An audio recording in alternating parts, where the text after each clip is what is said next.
Oh, Neta Karangar, 10 kilometer pa yung natatakbo ng motor ni Mrs. na. So, babiyahe tayo sa Surigao, sa syudad. Hanap tayo ng yung sakit para dun sa charging port, no. Hanap tayo ng sakit para dun, para paggamit na ni Mrs. pwede na siya mag-charge ng cellphone. Okay.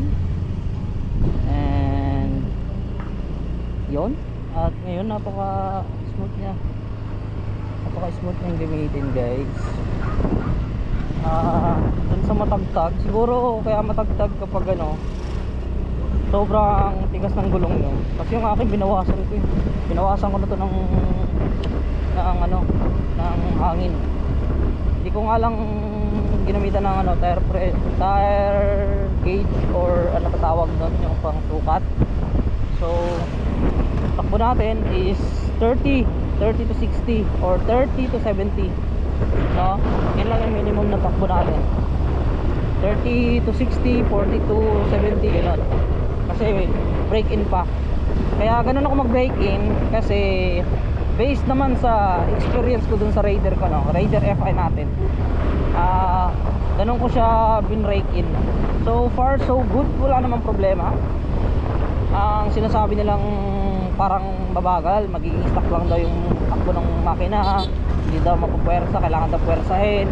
Hindi ako naniniwala sa ganun, yung mga tinatawag na hard braking. Kung paniniwala nyo yung ganun, para sa inyo na yun, sa iba sa akin. Kasi may kanya-kanya naman tayong way ng pag-braking sa bawat motor natin. So para sa akin tong motor na to is napaka goods, no? Napaka kalma ng niya. Sa mismong pag-start pa lang, napaka goods. Kaya para sa akin talaga is kapag scooter o matic, no? Automatic or scooter, yun noon, mas pabor ako sa Yamaha. Pero kung sa mga underbone, Suzuki ako. At kung para naman sa mga big bike is ako, Suzuki pa rin. Kasi idol ko yung Hayabusa at saka yung G6R 1000. Arangkada, malakas siya. Itong motor na to, malakas yung arangkada niya. Pag binirit mo, may ibubuga talaga eh. Kaya kanyang pirahin. So sa gasolina consumption niya, hindi pa natin masasabi kung malakas or mahina, kasi yung tinatakbo natin is 16 km pa lang. And dito lang tayo sa sa barangay lang mismo, tapos syudad, yun lang. Hindi pa natin nababiyahe na malayuan. So mahihirapan tayong mag-calculate kung gaano siya kalakas, gaano siya katipid, no? So ngayon is pupunta tayo ng syudad para bumili ng adapter, socket ba tawag doon, para sa charging port, para pwede na makapag-charge. So eco mode, no? Mga 30 niya, eco mode pa rin. Try natin ng overtake, boost naman. Napaka-smooth, napaka-tahimik, guys. Napaka-komportable. Napaka-tahimik niya. Sa arangkada, sa pag-start pa lang, tahimik na. Saka yung nginig na sinasabi nila, siguro sortihan na lang yun, no? Kasi para sa akin, hindi naman nginig. Hindi nginig sa paa, yun sabi nila, nginig daw pag Hindi naman para sa akin. Swerte lang siguro na hindi manginig yung motor natin, no? Hindi natin to motor actually, motor to ni Mrs. Sarap lang natin. So suspension niya goods naman. Ang suspension niya sa front is medyo malakas lumarok, no? Sa likod naman medyo may pagka stiff dahil matigas konti lang. Sa seating position, napaka komportable niya. Good siyang drive-in. saka yung manubela niya goods din, hindi siya nakakangalay. And yung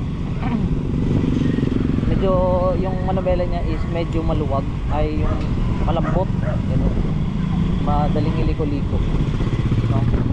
So dito tayo sa kanan,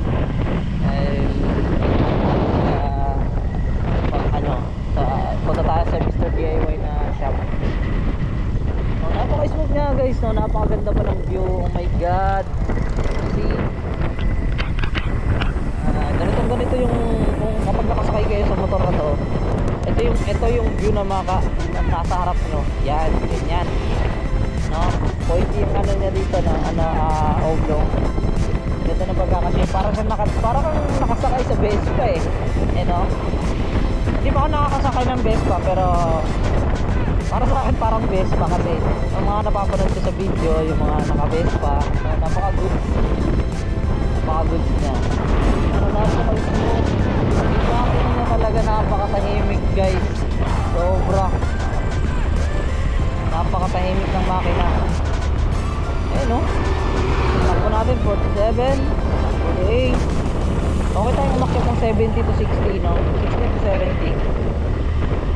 At kailangan natin mag-ingat dahil yung pambutso natin, ay yung gulong natin is bago pa, so kailangan din ng braking yan. Meron pa mga wax na nakadikit yan. Meron pa para sa mga break-in period. So yung ilaw niya is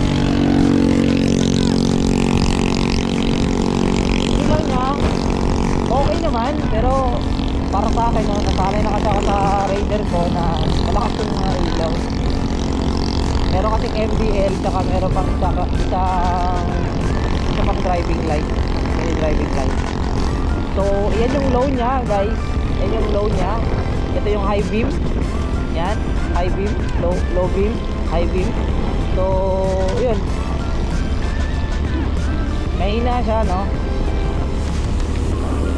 So pag ganito is, siyempre ask muna natin yung misis ko kung papayag ba siyang lagyan to ng mini driving light. Kasi ang plano ko lagyan sa harap ng mini driving light, para pag ibiyahe siya is mga ganito madilim, pwede siya, no? Okay siya driving, hindi siya mahirapan sa dilim, na mahina siya pero ayun, ganyan na ganyan lang yung sa harapan natin, RFI yan, no? Pero mas malakas yung ilaw ng RFI, no? Mas buo. Ito kasi parang basag siya, basag yung ilaw niya, no? So hindi naman din natin ito pwedeng kalikutin, no? Hindi tayo pwedeng kumalikot dito ng mga internal parts or mga dahil di naman to atin o kay misis to. Saka ito is pang chill ride lang talaga to ni misis, no? Or pag mabiyahe kami na magkasama, kasi ayaw niya sa Raider, masakit sa puwet. Ayaw niya sa Raider, no? Masakit sa puwet, tapos ngalay pa sa paa, tapos subso pa yung dibdib niya. So ito yung gusto niya. So kailangan natin itong lagyan din ng MDL para pag mag travel tayo is napag-good siya, no? Ayan, ganyan sa kaliwanag kung yung low niya. Pero may plano ko lagyan to ng MDL sa harap. Pero kasi pag nilagyan mo naman kasi ng MDL sa harap, hindi na siya magmumukhang classic, no? Hindi niya magmumukhang classic bike. Pero nag-aabang din ako sa page na mga kasya, no? Passion user sa Facebook, saka sa YouTube. Tingin na rin ako, nakahanap ako ng mga magandang i-improve sa motor na to, tulad na lang ng ilaw na to. Nag-aabang pa ako ng mga doon, mga improvement sa page. So dun sa mga kasali sa page ng Passion, no? At saka dun sa RFI, sana naman maging responsable tayo sa mga pinapost natin, no? Pag may nagtanong, dapat sagutin rin natin ng maayos. Kahit sabihin natin para sa atin is napaka basic na lang yun, kailangan pa bang itanong yan, sagutin pa rin natin kasi wala namang masama, di ba? wala namang masama kung sasagutin natin na maayos yung tanong na maayos, diba? Yan lang. So silky lang tayo, 40, 40, 40 kasi medyo madulas pa yung gulong natin. So yan. Pero para sa akin, no, sa scooter kasi alay lagi yung likod ko. Tulad ngayon, no, napipil ko na yung alay sa likod ko. Masanay ako sa ano masanay kasi ako sa Raider. Kahit na sub-sub, hindi ako nangangawitan. Siguro nakasanayan na kasi nag-Raider na ako, nag-Raider curve na ako ng almost 5 years. 5 years, almost 5 years. Then nagano na naman ngayon, Raider na naman. So sanay na siguro talaga na procedure. Kaya sa ganito kasi sumasakit yung likod ko sa scooter, no? Hindi ako sanay, kahit i-straight ko yung katawan ko, mas nakakangawit sa likod. So guys, kapag bumili kayo na ito, nako, napakasulit, napakatahimik talaga. Kung gusto nyo ng tahimik na biyahe, napakatahimik to, napaka-good, no? Sa fuel consumption siguro na ito, hindi naman to malakas kumain kasi no? Kailangan ko rin ng MDL, no? Kailangan ko rin ng MDL kung bubiyaya ko na ito. So yun, wala akong masabi, para ako nag-drive ng Vespa sa ganda. Yung harap po parang Vespa talaga yung harap niya, no? Sobrang taas ng space para sa tuhod. So yung mga katulad ng katulad ng height ni Boss Reed, no? Panood ko si Boss Reed kasi chinek ko rin yung niya, passion niya 2 years ago yata yan, 1 year ago. Tapos malayo pa yung tuhod niya doon sa front. Basta guys, napakakalma talaga gamitin ng motor na to, no? Parang nandiyan ka sa yung Skygo vibe, no? Kahit nandito ka sa syudad, pag ito yung mga gamit mo, para ka nasa beach, malapit ka sa mga beach, gano'n. Napakakalma na talaga niya. Na-amaze ako guys, na-amaze talaga ako, promise. Malakas yung arasada na, malakas yung torque. Kapag binirit mo yun, mawala rin yung echo. Tapos meron na siyang idling stop, no? Na kapag naibig ka sa mga traffic kung saan siyang mamamatay, tapos konting revolution mo lang is aandar na siya. Pero sa akin, in-off ko kasi hindi naman traffic dito, saka hindi ko pa siya gamit masyado. So para hindi rin masayang, no? Kasi kapag naka-on daw, malakas din daw kumain ng battery. Yun yung nakikita ko sa ibang review eh. So naka-off lang natin. Tapos yung sinasabi nilang Y-Connect na dapat tanggalin daw kasi malakas daw makalooban. Yung mga nagsasabi nun, saka lang ako maniniwala siguro kapag nalooban yung battery na ito, kasi may standby to ng ano yata, mga ilang days ba may standby. Ay hindi, gagamitin pala ito. Pero mga ano lang, city driving, hindi pwede sa city, so wala pa registro. So ano lang to, barangay lang yung biyahe na ito. Hindi naman siya matagtag, inig, okay naman. So far na. Kasi sa nginig, kung nginig yung tatanungin, sanay na rin kasi ako sa nginig, hindi ko alam eh. Sanay na ako sa nginig kasi yung Skygo pa yung gamit ko. Almost 1 year ata yun, 1 year, 2 year ako nakagamit ng Boss Skygo 150 na sobrang nginig talaga yun. Kapag nag 60 plus na yung takbo mo, gumaganon na. So far ito, napag-good na naman gamitin. Napag-good yung gamitin. Meron yatang meron ko.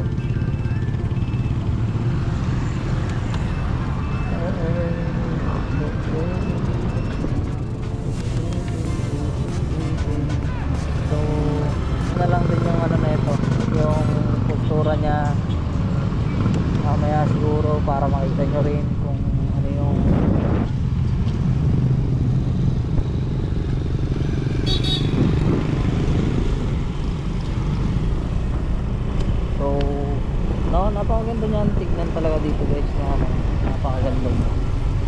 Para ka talagang nag-drive ng Vespa sa posisyon na to. Nandito, forma niya. Yan, sa baba. Napaka-elegante. Lalo na siguro kapag ginana pa to. Yung ay in-order na akong ano nito matte na brown. Matting yung para floor sa mic niya kasi mamumuti yan eh. Tapos ano pa ba?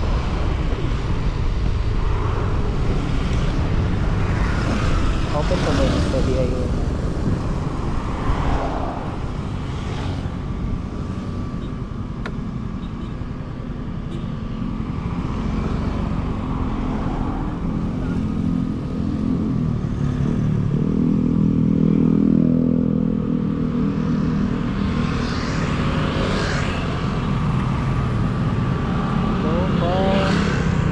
Open pa naman sila. Uy, malalim na yan. Okay.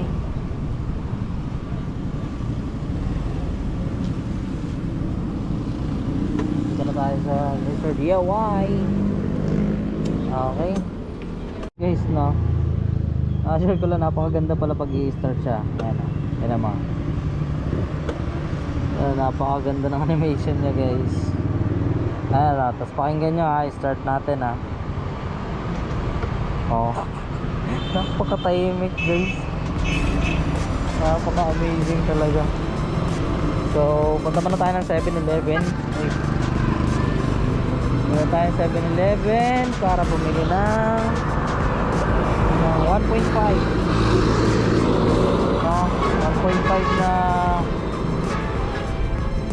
Coke Zero. Amazing guys. Sarap na, parang gusto ko na itong iuwi dun sa Butuan. Ang ganda niyang gamitin eh. Ay, takbo natin 48 lang, 50. Napakasarap gamitin.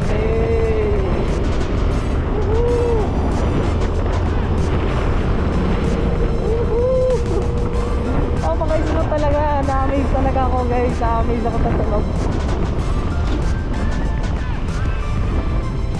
Saka yung power niya rin eh, no? Sa ganitong kalit na PC, napaka-upgraded niya rin sa birahan.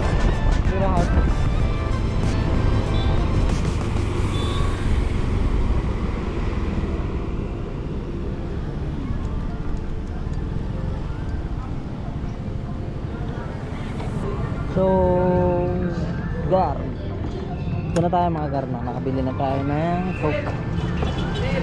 So, ito na tayo ngayon. So, napaka-smooth na talaga yung start. Ito na yung nabili natin. Tayo na lang siguro natin ito dito. Diretso na tayo. Yay!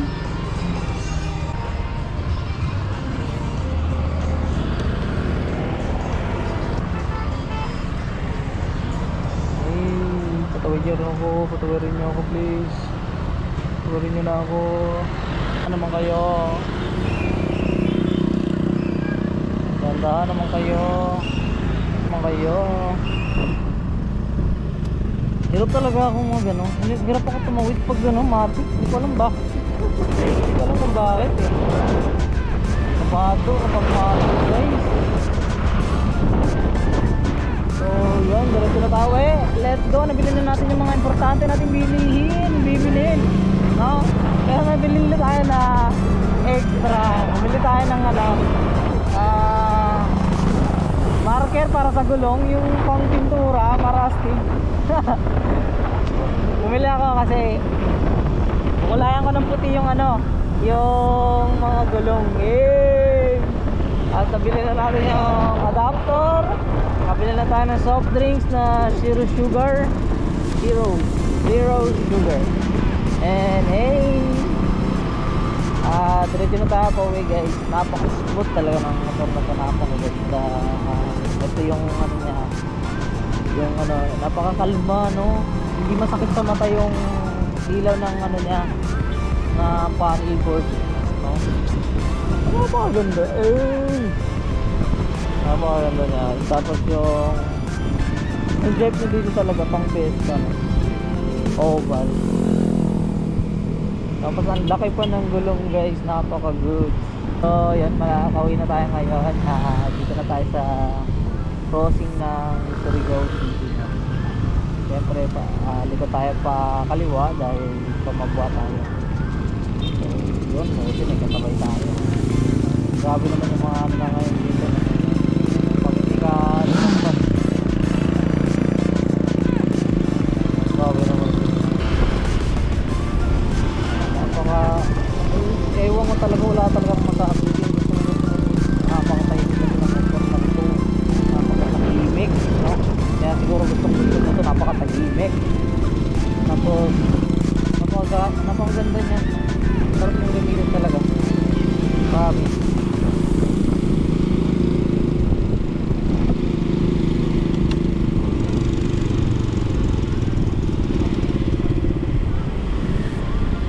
Tagal-tagal na rin ako hindi nakakapagmatik, and gusto na tayo, baba na tayo baba.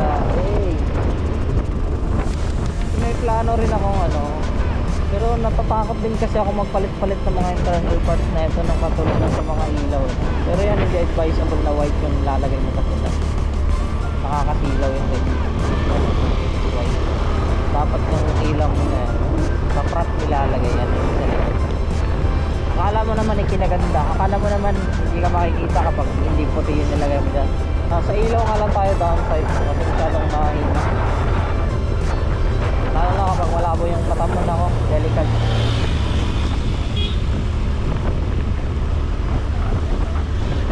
Maganda sana rin kung meron tong passing light, ano? Pero classic nga kasi. Classic nga kasi, di ba? Classic bike. Tama kayo smooth. Ano na kapag nagano ka, press out, ayun lang, napaka ano ba pag tignan, para kang ano. Sa akin sakit talaga sa likod eh, ngalay ako guys, ngalay ako sa likod. Hindi ko alam kung bakit ngalay ako sa ganitong motor. Ay, hindi rin sa ganitong motor lang, sa mga matic talaga ganito eh. Basta maganto yung posisyon ng manabela, ngalay yung likod ko, mga ganito. Pero dun sa motor naman ni Papa, hindi naman ako ngalay sa likod sa ganong posisyon, no? Ngalay ako sa kilikili banda, alam mo yun? Parang ano, mabigat sa kilikili ko, parang ganon. Basta ang hirap i-explain, basta ngalay ako doon sa may kilikili na part. Pero sa Raider, hindi masakit, hindi ako ngalay. Hindi ko alam kung bakit, kasanayan na siguro, no? Hindi ako ngalay sa ganong posisyon. Ganahan ako sa ano, okay sa akin yung ganun motor. Po kayo smooth na pwedeng bitawan garo, pwedeng bitawan. Napaka-smooth niya, laki kasi ng gulong eh. Hahay. Alam mo yung ang sarap sa feeling na may bago na namang motor, ayun ganun, parang bumalik sa pagkabata na bagong laruan na naman, bigay ni mama, ganun. Pero yung atin iba talaga yung feelings na, kasi yung galing mismo sa sarili nating mga bulsa, yung pinaghirapan mo mismo. Then mga ganun ba, na yung mga dating kailangan mo pang hingiin, yung kailangan mo pang maghintay para bigyan ka, yung mga ganung bagay, mga na sa awa ng Diyos, nakakaipon, nakakabili ka na ng mga bagay na gusto mo, na mga bagay na hindi mo kayang bilhin noon, no? Kaya dun sa mga nag-aaral dyan ngayon, ito lang mga tips ko sa inyo. Hanggat may nagpapaaral sa inyo, mag-aral kayo ng mabuti. Alam nyo kung bakit? Kasi maraming kabataan, maraming mga estudyante na gustong mag-aral na hindi makapag-aral dahil walang sumusuporta. Yung iba naman self-support, no, nag-working student para lang makapagtapos. Tapos ipagmamalaki nyo na diskarte lang, kaya nang yumaman, ganun. Oo, nandun na tayo sa diskarte lang, kaya nang yumaman, no? Pero ang point kasi dito, bago mo ipagmalaki yung sinasabi mong diskarte na umabot ka ng yumaman ka na, ang tanong, may natapos ka ba? Yung kayamanan mo pwedeng nakawin, pwedeng maubos, pero yung kaalaman mo, yung nalaman mo, yung napagtapos mong pag-aaral, walang sino man ang pwedeng magnakaw niyan. Kahit patayin ka pa, kahit anong mangyari sa iyo, hindi mananakaw yung kaalaman mo. So, yun, di ba? Pero kung para sa'yo, money matters lang talaga, well, doon ka na talaga sa diskarte. Pero kung madiskarte kang tao, pero matalino ka, no? Kaya mong diskartehin na makapagtapos ng pag-aaral. Yun yung mga nag-working student, yung mga self-supporting, no? Ganun yun. Yun yung mga totoong diskarte. Saka isa pa, humble lang. Pero ang hirap kasi magpa-humble sa panahon ngayon, no? Kahit humble ka na tao, kahit humble ka, ang ano nila sa'yo mayabang, no? Lalo na kapag pinapost mo, binamayday mo, para sa iba nayayabangan na sila sa ganung bagay. Pero masama ba na i-share yung mga nakaka-post mo na kaya mong bilhin? Kung masaya ka para sa sarili mo, ang hirap na, no? So para sa akin, hindi ko naman pinagyayabang din na may natapos ako, pero ang sarap sa feeling mo na may natapos ka. Alam niyo kung bakit? Kasi ang sarap balikan yung mga taong nagsasabi hindi ka makakapagtapos ng pag-aaral, hindi ka makakapag-aral kasi wala silang ganito, walang hindi ka tinutulungan, yung mga ganun. Ang sarap sa feeling, guys, na makapagtapos ng maraming taong pilit kang binababa, no? Kaya kung ako sa inyo, kung may nagpapaaral sa inyo, mag-aaral kayo ng mabuti, no? Sulitin nyo yung mga panahon, nandyan pa yung mga tumutulong sa atin. Mahalin nyo, no? Lalong na mahalin nyo yung mga magulang nyo. Kasi based on my experience, no? Habang mapagbigay ako sa mga magulang ko, parang mas dumodoble yung mga biyayang dumarating sa buhay ko.